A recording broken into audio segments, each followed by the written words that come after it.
Welcome, everybody. Wow, that's nice and loud. That'll get you going. I'd like to thank everyone for making it to Engage this year. This is an awesome year. We've got lots going on at Acquia. Be sure to check out the demo area where you can see all the new products and the technologies. Check out the partner area and see all the innovation that's happening around. But now I want to welcome you to the Inspire track. This is where we're going to give you some things to think about, challenge some of your assumptions, and inspire you to make your customer experiences even better. My name's Steve Skidmore, and I'm product marketing for our new product called Acquia DAM, a digital asset manager. And in this session, we're going to explore the topic of digital experiences and what it means to be digitally fit.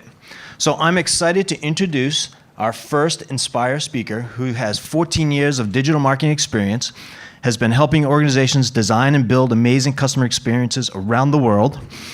She's an Acquian, and her role is Senior Director of Customer Experience and Analyst Relations. I need everyone to give Mel Portress a rowdy welcome and kick off this show. Come on. Woo! Thank you. Hi, everybody. Good morning. Thank you for coming to Engage. The 14 years number scared me just a little bit. That's a lot. I know there are some familiar faces in here this morning. It's nice to see you all. I always look forward to coming to Engage and speaking. We had a great session this morning. It was great to hear from some of our customers, and we'll hear more about our customers today. So in terms of this session, what are you going to learn? You're going to learn a little bit about Acquia. You're going to learn a little bit about me. And you're going to learn what our customers have been doing to get digitally fit. And so when I think about a digital experience, what does that mean to you? What does that mean to me? It means it's seamless, it's timely, it's connected, and it's consistent, and it's thoughtful, and most importantly, it's personalized. So today, as we kind of sit through this session, please have questions ready. I'll have some Q&A at the end of the session as well. But think about what you're doing in your organization to inspire your organization to change. So who is Acquia? Acquia, in its simplest form, we're a technology company. We were founded by an innovator and an inventor. We build progressive products in advance of what our customers are asking for, so we can push you to think ahead. We've built products that help you innovate at the speed of now. We're forged in a space of collaboration that allows us not only to scale at mass, but to move quickly and to give our customers access to an enormous community of brilliant minds. Our platform isn't a monolithic beast. It's made up of legacy technology. Our platform, like our community, is collaborative. It's open, it's connected, and it's pushing the limits of what is possible. So today, imagine what is possible. So who am I? I'm a storyteller, a scientist, a mechanic, an architect, a coach, and sometimes considered a gypsy, mostly by my family. All those naturally lend itself to me moving into this new paradigm from my previous life as a digital consultant. So when we think about marketing, it's not digital marketing or marketing, it's just marketing. So who are you? Someone who wants to be innovative and progressive, change at the speed of now while telling stories, experimenting, building, uncovering, and discovering, all while collaborating across your organization. So why are we here? We're here to get digitally fit and execute great experiences. Digital is the new benchmark of success. It predicts whether your organization is going to thrive or just survive. It's drastically changing and evolving, and it won't stop. So what is your ability to execute in this world? Or better yet, what's your level of digital fitness? How fit and how healthy is your organization? End to end, top to bottom, to plan, execute, iterate, and keep improving. Make that improvement ongoing, and make your evolution and its required outcomes a success. How are your digital experiences better serving your customers? And how are you using digital to become more efficient and effective and operating? I need more coffee, apparently. Operating in an agile, innovative, and digital-first way. So why fit? Because when we think about fitness, we typically think about people. And I want you to do the same. You can buy all the technology in the world. But if you don't have the people to execute on that technology, you're not going to be successful. Lack of fitness is ripping through and disrupting marketing as we know it. We're seeing CMOs leaving and not being replaced. Their tenures are shrinking, much compared to their C-suite counterparts. And we're seeing less working dollars for things like sponsorships and endorsements and advertisement and media, and more non-working dollars for things like agency costs and productions and assets, translations and sites, headcount. The list goes on. And it's not just CMOs. Our purpose as marketers has changed. We're not just funnel fillers. We're scientists and architects and artists. We own the customer experience and therefore the data and how to house it and how to analyze it and what to do with it. We own when, where, and why we're communicating with our customers across all of these channels. We own the technology, when to buy it, why to buy it, and what the expected value of that technology is supposed to be. We own the optimization of these efforts. To make the most out of every dollar we spend, we do this all while filling the funnel with super fat leads. So let's just take a minute to appreciate all the hard work that we do as marketers amidst the chaos and the evolution that we're part of. Little round of applause for yourselves. So let's elevate above the chaos so that we can build a digitally fit foundation. It allows us to execute great experiences. Just like personal fitness, we don't start at all the same point or the same place. It's not one size fits all. And maybe you're looking for some ideas this week. Maybe you don't know where to start. Maybe you've done some cool stuff and you want to take it to the next level. The steps won't change based on where you're starting. The journey, however, is going to be unique to you and your organization. So 5 steps. 5 is easy to remember. Steps to building out great digital experiences. So what are the 5 steps? Vision, assessment, an honest one. Strategy, execution, and then of course optimization. So step 1, your vision. So in terms of fitness, maybe you want to swim the channel, do an Ironman, or run a marathon. Have a vision, an unadulterated, limitless, creative vision. A customer experience vision. What do you want to do in the near future? How about really far out? What do you want to do? Where do you want to be in your organization? You want to be in the middle of the pack, back of the line, or you want to lap the competition? I know where I'd want to be. Does your organization?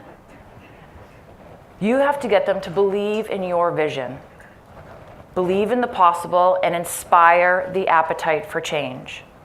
You need to inspire change with your vision and motivate at every single level. Okay, so we're excited. We have a gorgeous vision. Where do we want to go now? Now what? You have to assess your current state. So again, you want to compete in the Ironman and you haven't worked out in 2 years. Your starting point will determine your roadmap for the vision. And everyone's can be different. The key to being successful is by doing an honest assessment of your current state. I'm going to say it again, honest. It doesn't always feel good to look in the mirror and say, we are doing this wrong. This is a mess over here. But you need to. It's important. That way you can see where you're growing and where you're coming from. This is about you and your customer. It's not about the other guy. And again, it hurts, I know. But let's get better. I sat into an analyst meeting the other day and I heard a senior analyst say, marketers continue to disappoint me. They just don't get it. It's not really nice to hear when I consider myself a marketer, but so let's change that. Let's get it. Let's more than get it. Let's own it. So what should you do within your assessment? Start with your people. The people are really important. I can't emphasize that enough. Again, like I mentioned, I do work for Acquia. We have lovely technology, but it really is about the people that are going to help you execute. So when you take a look at your people, what skills do they have? Are there skill gaps? What is their appetite for change? And that's almost one of the most important things. Some people are like, oh, I love change. I don't love change. It's hard to get people to rally around the change. So how are your people organized? And most importantly, what is everyone getting measured on? What you might find, and what we found when we've done these assessments with our customers, is silos, competing agendas, and lack of understanding of the vision. Next, you'll want to assess your creative. Do you have creative that speaks differently to your different audiences and personas? Are they speaking to them differently within their points of their relationship with the brand? What are the gaps? What do you need to change? What you might find is redundant content, content that speaks to the masses and not for audiences, and it's disconnected. Next, you'll take a look at your data. What data are you collecting? Why are you collecting it? What are you doing with it? What you might find is disconnected data, data without action, and dirty data. Lastly, take a look at your technology. What does your stack currently look like? Does it evolve as you evolve? Does it work together? Are you getting what you need out of it? What you might find is disconnected technology, redundant technology, shelfware, and gaps just in general. So start there. What you find will determine your plan of action. Think about the person that just went on a 2-year life-free exercise bender. They're not going to run 15 miles tomorrow. Action plans can be a stretch, but make sure they're doable. You want to make sure that you don't lose the momentum and inspiration from your vision. You and your team will need it. So you've established your vision, you have a strategic alignment, you've assessed your current state, and now you want to make sure that you're aligning strategically. You need to align strategically to ensure everyone in the organization knows what they need to do, when they need to do it, and why they're actually doing it. Your strategy is how you're going to execute your plan and what you will do, who you will do it with. It's not all or nothing. You can go all in on transformation, but you're going to need to start small and consider how you're going to phase your approach to be successful. We also don't work in a vacuum. We continue to get measured, and there's customers that we will still need to service. I often tell my customers to start with something that they control in their universe. And that could be a website. That could be lead gen. It all depends.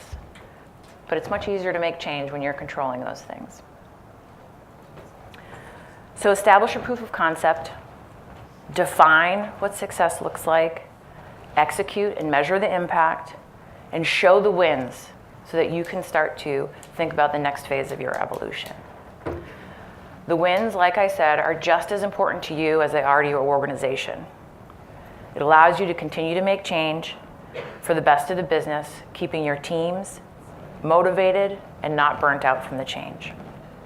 So let's say you find yourself in a siloed organization with content for the masses, with limited data, and one of the major things in your organization that you control is lead gen. Your plan is to increase the count and quality of leads by providing personalized experiences. So we're through 3 steps at this point. Your vision, your assessment, your strategy, and now, most importantly, is execution. Your vision could be absolutely brilliant, but now you have to pull it off. Start small, start with baby steps. You can eliminate the silos by creating an ongoing communication plan about the projects you and your team are about to undertake. It's important you state how this will impact leads and the hypothesis driving the change and expected outcomes. Define what success looks like. Hopefully, if you own lead gen, it's more and better. Leads, which you'll have to define. What are better leads look like? What do those customers look like? Rather than say you want 1,000 variations of a piece of content, look at your largest audience, segment or persona, and which one of those has the best leads for you. Create a few variations of that content and see what content is attributed to those leads. And then start to serve variations up to site visitors for those leads. Track their performance, measure what you find, and did it work? Did the personalized content actually help shorten the conversion cycle? Did you see more consumption of the content, making the lead more informed as a buyer? Communicate the results, lessons learned, and next steps. Dispel stakeholder concerns by keeping them informed of the results as they happen. This is just one simple exercise you can do to start your journey. It's a start, and it will continue to evolve. And so as you move into that, you're going to want to start to optimize those things. Before we get into the optimization, we want to make sure that we celebrate. Again, you need the community's support to pull this off and to make the change a habit. Change takes time and perseverance. Evolution doesn't ever stop, and sometimes it takes a different path that you didn't see in the beginning. So maybe the leads are getting better, and the time to conversion is getting shorter. So what next? Could you use the lessons learned from the first exercise and apply it to another one of your audiences? Is there other valuable content that you could present within the customer journey that would help them to make a decision? What does phase 2 look like? Can you apply these lessons learned from phase 1 to make it more efficient and effective? Take time to take a step back and see how things are progressing. Do these things need to be adjusted? Should you adjust your intake or maybe your routine? You made a hypothesis of what you might think would work well, and maybe it just didn't work, so adjust it. This is continuous and part of your organization's ongoing routine. It's not one and done. So the 5 steps to digital experiences are vision, assessment of your current state, strategic alignment across your organization, execution, and then optimization. So who has Acquia done this with? Nestle. We've worked very hard with Nestle over the past couple years. And when they took a look at what they wanted to do for their vision, they wanted to build a global platform and deliver multi-brand, multinational digital experiences. Pretty killer vision, not a small feat. So when they did their assessment, what did they see? They saw digital sprawl. Thousands of sites, multiple brands, and various technologies with no consistency. So what was their strategy? How did they get alignment? They started with a pilot. They started with one brand. They were going to see how it worked out. So to execute, they actually used a digital services unit internally at Nestle, and they used Aqueous Site Factory as the platform for them to be able to execute these digital experiences. To optimize, they've taken their learnings from this first site launch to the multiple brands across. And today they're running 150 sites on Acquia's platform. I mentioned digital sprawl, a little bit of an odd word. What is it? It's sloppy, it's technology that's everywhere, it's not connected, it's disconnected, it's unmeasured. Multiple technologies with similar functionalities, maybe multiple sites, multiple processes, and different mechanics for execution. That's sprawl, and it's expensive. Burda Media, another one of our clients. They're a 100-year-old publishing company in Germany. They have brands like InStyle, House & Garden, and Elle. And as you know, publishing has changed drastically, and their market was getting disrupted. And so they were watching their advertising revenue diminish and subscription revenue decline. So their vision was to find another revenue stream. Again, no small feat, but it's good to dream big, right? Like Nestle, they wanted to start small and start with one brand. And so what did they find? They too found sprawl and complexity and diversity. Strategically, they wanted to actually turn anonymous users into known, addressable consumers. And how did they execute? As I mentioned, they used one brand to start as their pilot, using Site Factory and Acquia Lift. In terms of optimization, they've actually built out their own Drupal distribution called Thunder, specifically made for the publishing business model. Burda turned 52 million anonymous readers into addressable consumers. Wilson Sports. Wilson's vision was a little bit different, and as you can imagine as a retailer, getting closer to the consumer without cannibalizing the channel through experiential commerce. They wanted to hold on to a customer for their lifespan. And so what they found with their assessment was legacy infrastructure and some internal differences on who should own technology. Strategically, they wanted to become more independent and incrementally drive revenue through omnichannel. How did they execute? They worked with an experienced agency who understood design and technical integrations to help them with their omnichannel vision. They built out their customer journeys using Acquia Cloud, connected to Magento, and using global support and a technical account manager to execute. By continuing to iterate on the customer journey and expand their model to other brands, they continue to optimize their customers' experience. They've seen improvements in their revenue by 10% on desktop and 44% on mobile. And their conversions on e-commerce has turned up 14%. One of my special customers, I've worked with them for almost 2 years, BAC Credematic. They are one of the largest banks in Central America. Their vision, knowing what was happening in the larger markets with the disruption of banks, they wanted to change how they were engaging with their customers. And they wanted to be on the forefront of that. Knowing that they were starting from a place, as they did their assessment, of very legacy infrastructure. Their site itself looked dated, and they knew that it was time for them to make change. None of their technologies were talking to each other, and so they needed to make sure that those technologies were integrated. So how did they execute? They worked with professional services at Acquia, using our cloud and Acquia Lift, and they knew that their first step was to redesign and replatform their site. And so they've done that. From there, they started to personalize the customer experience.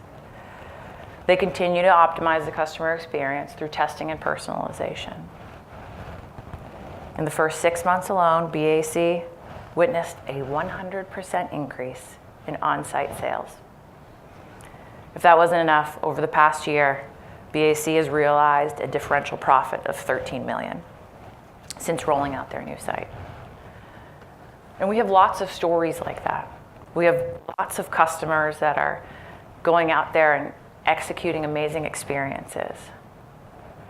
They're innovative, they're progressive, they're changing at the speed of now while telling stories, experimenting, building, uncovering, and discovering, while collaborating across their organizations. They have leveraged our innovative products and collaborative ecosystems to achieve their own digital fitness evolutions. They took the same steps, but their journeys are unique with solutions tailored by Acquia. You know what it takes to get fit, so let's tailor a solution that works for you. I'm happy to take any questions that you might have.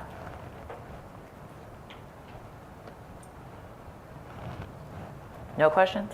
Talk a little bit about BAC, how they, what do they test? What do they personalize? They got that 100%. So initially, they redesigned their site. So just the experience itself was a huge lift.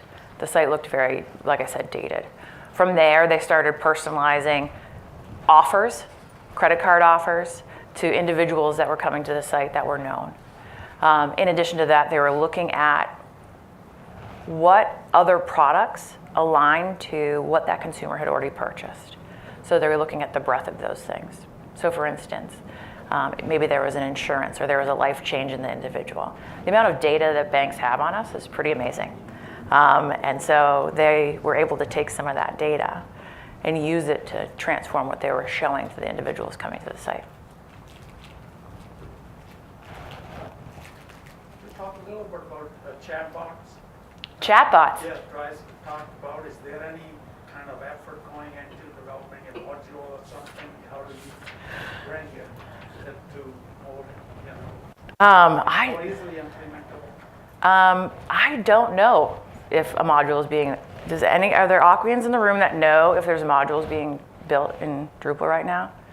I know that they're coming. I know that my bank right now, I signed up for a new account and immediately they offered me a chatbot.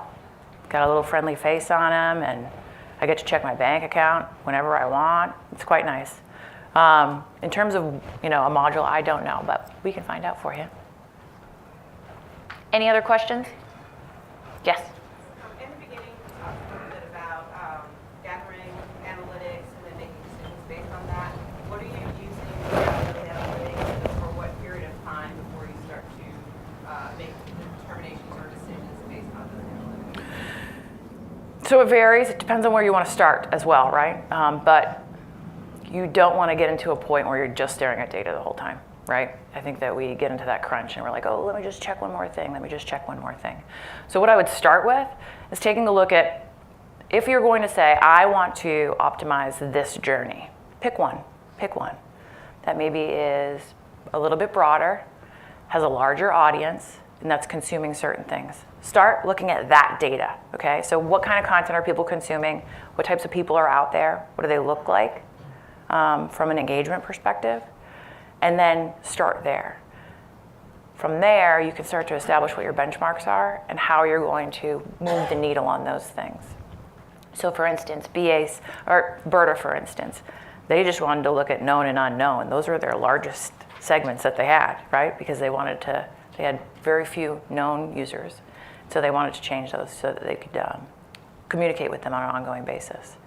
For BAC, they did product line segments instead to start so that they understood what people were looking for in terms of goods to purchase. So it's going to vary, but I would start at that higher level, right? Like your biggest buckets, start there. Or your most valuable customer. Even if it's a small number, if they're your most valuable and you want to work to optimize that experience, then you can start there as well. But that's what we typically suggest. And what tools are they using to gather these analytics? So it depends, right? So some folks are using GA, Tableau. They have information, so for some of our financial services firms, Siebel, CRM data, all of it collectively. For example, for the metrics using Acquia, do you have something to offer when corresponding to the content? So you mean metrics associated with the content? Yes. So typically all that information, yeah, we do have the information around the content that's being consumed. And in addition to that, the website information that you're already gathering on there is going to be collecting it. But in addition to that, in terms of the people that are consuming that, Acquia Lift tracks all that information. So even if you don't raise your hand and you're on the site, it's going to know that person, XY, whatever, is consuming this piece of content and that piece of content and is doing some activities on the site. So all of that information is being collected. Yes? So you talked a lot about people being the source of becoming digitally fit. Yes. My question is, if you had a dream team of 5 people across the organization that you could choose to be part of transforming the customer experience, what would those top 5 roles be? Analytics or a data scientist, if you have them. Is that number 1? I get most excited about them, but maybe not number 1. Whoever your digital marketer is, if you call them digital marketers, whoever owns your digital, line of business owner, they might not have to be in the entire time. However, you do have to get them to buy into what you're trying to do. And then a technical owner, potentially an architect or someone that's going to help you have an understanding of what your ecosystem looks like and how you're going to connect the dots. And then marketing ops, they're going to be a part of it as well. Is that 5? I think that is 5, isn't it? Did I forget anybody? Did I forget anybody, Mike? I don't think so. I think you covered it. All right, that's Michael. basically, sorry, Michael. Michael. Basically from his team looks exactly like that. Anybody else? Yes? Hi, the unknown to the known. Can you talk a little bit about how they differ? Sorry, say that again? smaller part of my audience is known, the larger part of my audience is unknown. Yep. I want to take that unknown and make more of them known. Yes. Can you talk about how they did that? Sure. So they started to look at how people were behaving on the site and what they were attracted to on the site. From there, they gave them opportunities to raise their hand that were of value to them. When I say raise your hand, fill out a form, provide some information, okay? And so for them, it was either a newsletter or an offering for them. It wasn't just signing up for a subscription. And they started to optimize what that looked like so that it worked for different audience types. So for instance, some people liked the newsletter opportunity, others wanted to hear about the next new set of products for beauty specifically, right? And signing up for those specific newsletters. So it depends on what your audience is doing. And that's Burda specifically. For some of the other customers, it depends. What's the value of having them be known, right? And think through what that means for you and your organization. Yes, you can address them, but what's the value you're going to bring to them by being able to address them? For Burda Media, it was additional material, additional, publications. And so it was important for them to be sure that they were articulating the value so that people would raise their hands for them. Yep. What tool did they use What tool did they use as a form? to, all these as the anonymous people are coming in? Yeah, Acquia Lift. Acquia tool? Aqueous Lift, yeah. So it's our personalization tool, and so it will track anonymous users. It will provide you with the information of what they're doing on the site, and then from there, they can start to map out what people are doing so they can start to convert them. Anybody else? Yes? I was curious, since you focus on successful stories, what are some of the things that are stumbling blocks that can interfere with success? The people piece is huge. It depends on who's buying the technology as well. Typically, we've seen that if IT is purchasing the technology and they haven't gotten the line of business folks involved or the marketing folks involved, they want no part of it. It wasn't the shiny thing that they wanted, and so they don't want to use it. And so you have to get the buy-in. And that's why I focus on the people and making sure that you have an understanding of the people. The other piece is that, yanking the tablecloth out from underneath everybody. Like, nobody likes that. You have to start small and then show the wins. Having that vision is great, but you also have to show how you're going to get there and start to make those gains. And the other thing as well is the gaps in people's understanding around the technology. There's a learning curve. And depending on where you're coming from, segmentation, personalization, I don't want to say it's new because in direct mail we've been doing it for 1,000 years.